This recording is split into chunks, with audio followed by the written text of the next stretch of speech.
1945-2025 écrit en grosses lettres rouges, 11 000 soldats qui battent le pavé, une place rouge moscovite gorgée de monde.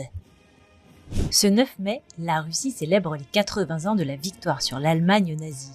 À Moscou, la journée de commémoration a débuté par un défilé militaire, composé notamment de 1500 soldats ayant combattu en Ukraine. Des soldats de 13 pays ont aussi pris part à la parade, dont ceux de la Chine, du Vietnam, de la Birmanie et de l'Égypte.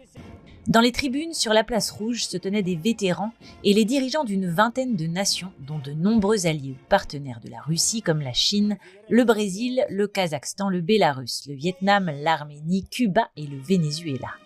Le président Vladimir Poutine a profité de cette occasion pour célébrer le courage des soldats russes engagés en Ukraine. Il n'a pas hésité non plus à une nouvelle fois dresser des parallèles historiques très controversés entre la Seconde Guerre mondiale et l'assaut de grande ampleur contre l'Ukraine qu'il a ordonné en février 2022. Правда и справедливость на нашей стороне.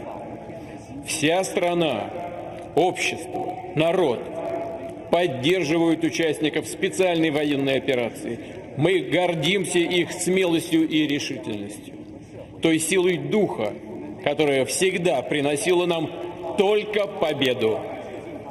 Malgré l'ordre du président russe d'observer un cessez-le-feu du 8 au 10 mai, à l'occasion de ces célébrations, l'Ukraine a multiplié les frappes de drones en Russie, visant notamment la capitale et provoquant le retard ou l'annulation de centaines de vols.